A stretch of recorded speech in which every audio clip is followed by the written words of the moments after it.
السلام عليكم ورحمة الله وبركاته. إن الحمد لله نحمده ونصلي على رسوله الكريم. أعوذ بالله من الشيطان الرجيم. بسم الله الرحمن الرحيم. قل هو الله أحد الله الصمد لم يلد ولم يولد ولم يكن له كفوا أحد. رمضان کا یہ مبارک مہینہ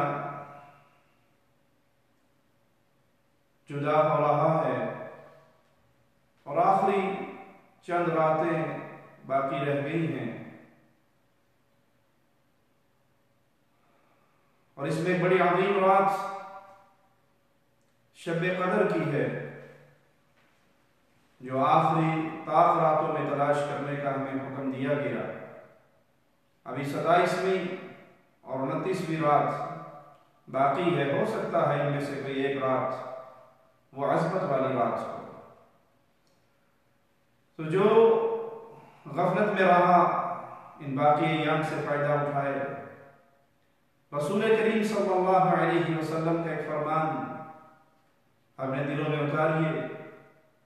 اللہ کے پیارے حبیب علیہ السلام فرماتے ہیں، صحیح بخاری میں یہ روایت موجود ہے، سیدنا ابو ہریرہ رضی اللہ عنہ سے پیارے حبیب نے فرمایا، من قام لیلۃ القدر، جو اس شب قدر میں قیام کر لیتا ہے دو شرطوں کے ساتھ، ایمان و احتسابا، حالت ایمان میں اور ثواب کی امید سے، اللہ اس سے ایسا راضی ہوتا ہے، غفر لہ ما تقدم من ذنبہ، کہ اس کی زندگی بھر کے گناہوں کو معاف فرما دیتا ہے۔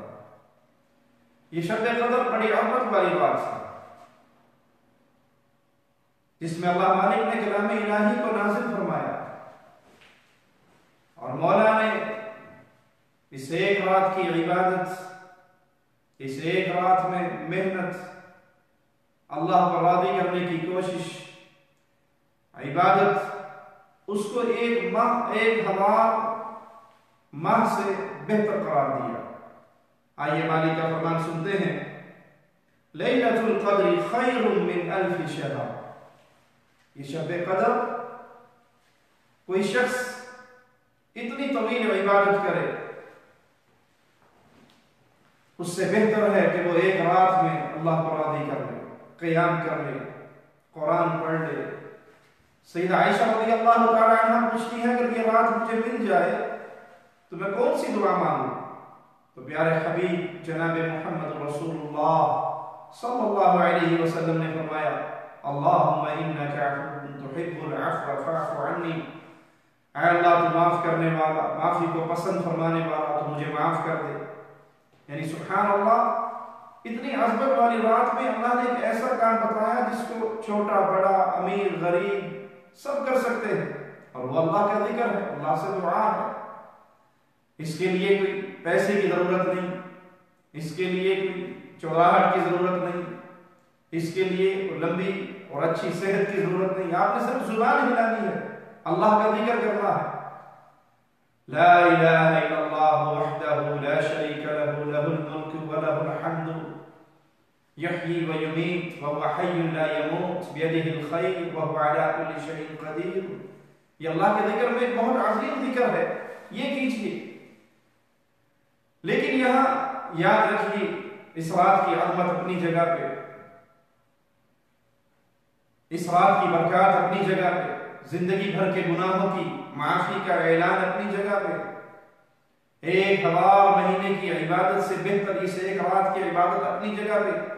لیکن یہاں پر بھی رسول اللہ صلی اللہ علیہ وسلم یہ تمام انعامات جس کے لیے سنا رہے ہیں، وہاں دو شرطیں پیارے حبیب نے بیان کی ہے کہ جو قیام کرے، اس رات کو تراویح پڑھے، عبادت کرے، نوافل پڑھے، ایمان و احتسابا، ایمان کی حالت میں، یہ بنیادی شرط ہے، ہر عمل کی قبولیت کی یہ بنیادی شرط ہے۔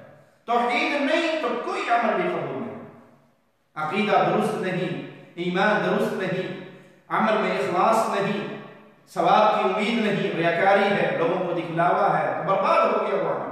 کتنا ہی بڑا کیوں نہ ہو، وہ شب قدر کی بیداری ہی کیوں نہ ہو، وہ اس رات میں اللہ کی عبادتیں ہی کیوں نہ ہو، اگر ایمان نہیں ہے تو وہ عمل بھی قبول نہیں۔ ایمان ہے تو اعمال قبول ہے، اعمال قبول ہوں گے تو اللہ کی جنت ملے گی۔ جنت میں جانے کے لیے ایمان اور عمل صالح، یہ دو چیزیں ضروری ہیں۔ ایمان درست ہے، عقیدہ درست ہے، اللہ کی وحدانیت پر ایمان ہے، اللہ کے ساتھ کسی اور کو شریک نہیں بنا رہا ہے، کسی اور کی عبادت نہیں کر رہا، نہ کسی کو پکارتا ہے، نہ کسی کو پوجتا ہے، نہ کسی کو سجدے کرتا ہے، نہ کسی کے لیے نذر و نیاز دیتا ہے، نہ کسی کے لیے مالی قربانیاں کرتا ہے، تو یہ وہ انسان ہے جو اللہ کی جنت کا حقدار ہے۔ اب تو لوگوں نے جنت کو بھی مذاق بنا لیا۔ کل ہی ہمیں تحریک لبیک یا رسول اللہ کا ایک کسی نے سائن بورڈ بھیجا جنہوں نے انتخابات میں سیاست چمکانے کے لیے لگایا ہوا ہے۔ پہلے لوگ کہا کرتے تھے ووٹ دو سڑکیں بنواؤ، ووٹ دو بجلی کی کنیکشن لے لو، ووٹ دو فلاں فلاں ہی کام کر لو، اور جب سے یہ فرقہ پرست مولویوں نے اس نظام کے اندر قدم رکھا ہے، انہوں نے نیا اعلان کیا ووٹ دو جنت دو، جو ان مولویوں کو ووٹ دے دے گا وہ جنت میں چلا جائے گا۔ انا للہ و انا الیہ راجعون۔ بھائی جنت کے لیے ایمان ضروری ہے۔ آپ غیر اللہ کو پکارتے رہیں، آپ غیر اللہ کی عبادت کرتے رہیں، آپ غیر اللہ کو اللہ کا شریک بناتے رہیں، اور پھر یہ سمجھتے رہیں کہ ووٹ دینے سے جنت مل جائے گی۔ انہ من یشرک باللہ، جو اللہ کے ساتھ شرک کرتا ہے، جو اللہ کے ساتھ شرک کرتا ہے، وہ انسان کبھی اللہ کی جنت میں داخل نہیں ہو سکتا، وہ جنت سے محروم ہے، وہ بہت دور ہے جنت سے جس انسان نے اللہ کے ساتھ شرک کیا۔ اللہ سے دعا ہے اللہ ہمارے گناہوں کو معاف فرمائے اور ہمیں توحید پہ قائم اور دائم رکھے، اور اسی توحید پہ ہماری موت ہو۔ اقول قولی ھذا واستغفر اللہ لی ولکم ولسائر المسلمین فاستغفروہ انہ هو الغفور الرحیم۔